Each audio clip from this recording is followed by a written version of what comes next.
صحیح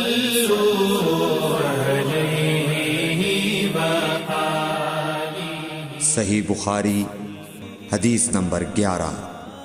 لوگوں نے پوچھا یا رسول اللہ کون سا اسلام افضل ہے؟ تو نبی صلی اللہ علیہ وسلم نے فرمایا وہ جس کے ماننے والے مسلمانوں کی زبان اور ہاتھ سے سارے مسلمان سلامتی میں رہیں۔ صحیح بخاری حدیث نمبر 12۔ ایک دن ایک آدمی نے حضرت صلی اللہ علیہ وسلم سے پوچھا کہ کون سا اسلام بہتر ہے؟ فرمایا یہ کہ تم کھانا کھلاؤ اور جس کو پہچانو اس کو بھی اور جس کو نہ پہچانو اس کو بھی، الغرض سب کو سلام کرو۔ صحیح بخاری حدیث نمبر 13۔ حضور اکرم صلی اللہ علیہ وآلہ وسلم نے فرمایا تم میں سے کوئی شخص ایماندار نہ ہوگا جب تک اپنے بھائی کے لیے وہ نہ چاہے جو اپنے نفس کے لیے چاہتا ہے۔ صحیح بخاری حدیث نمبر 14۔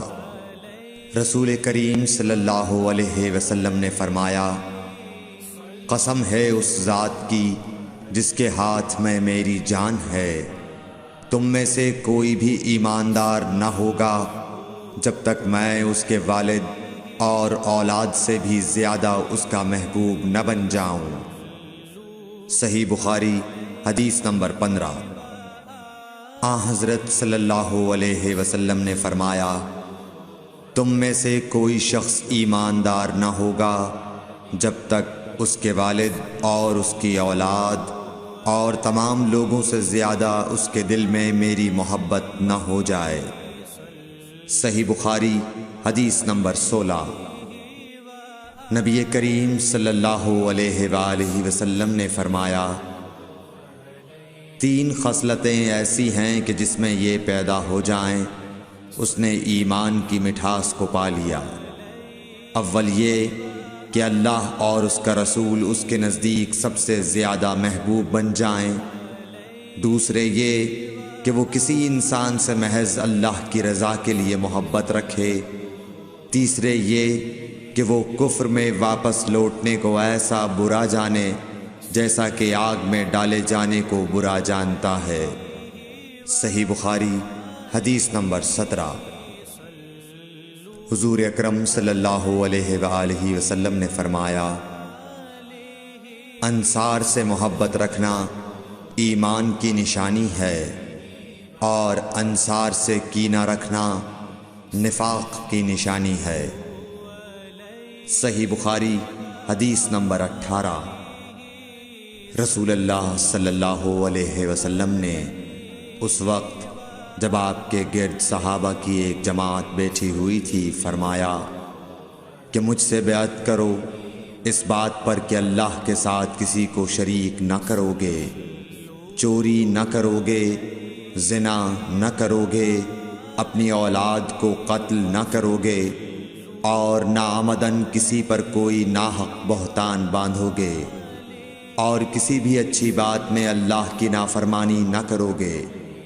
جو کوئی تم میں اس عہد کو پورا کرے گا تو اس کا ثواب اللہ کے ذمے ہے، اور جو کوئی ان بری باتوں میں سے کسی کا ارتکاب کرے اور اسے دنیا میں اسلامی قانون کے تحت سزا دے دی گئی تو یہ سزا اس کے گناہوں کے لیے بدلہ ہو جائے گی، اور جو کوئی ان میں سے کسی بات میں مبتلا ہو گیا اور اللہ نے اس کے گناہ کو چھپا لیا تو پھر اس کا معاملہ اللہ کے حوالے ہے، اگر چاہے معاف کرے اور اگر چاہے سزا دے دے۔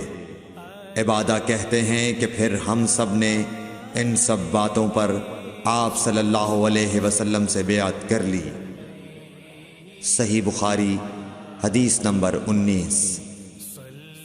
رسول اللہ صلی اللہ علیہ وسلم نے فرمایا وہ وقت قریب ہے جب مسلمان کا سب سے عمدہ مال اس کی بکریاں ہوں گی، جن کے پیچھے وہ پہاڑوں کی چوٹیوں اور برساتی وادیوں میں اپنے دین کو بچانے کے لیے بھاگ جائے گا۔ صحیح بخاری حدیث نمبر 20۔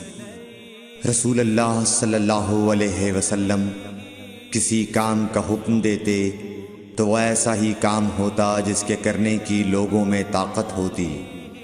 اس پر صحابہ کرام نے عرض کیا کہ یا رسول اللہ، ہم لوگ تو آپ جیسے نہیں ہیں، آپ تو معصوم ہیں اور آپ کی اللہ پاک نے اگلی پچھلی سب لغزشیں معاف فرما دی ہیں، اس لیے ہمیں اپنے سے کچھ زیادہ عبادت کرنے کا حکم فرمائیے۔ یہ سن کر آپ ناراض ہوئے، حتیٰ کہ خفگی آپ کے چہرہ مبارک سے ظاہر ہونے لگی۔ پھر فرمایا کہ بے شک میں تم سب سے زیادہ اللہ سے ڈرتا ہوں اور تم سب سے زیادہ اسے جانتا ہوں، پس تم مجھ سے بڑھ کر عبادت نہیں کر سکتے۔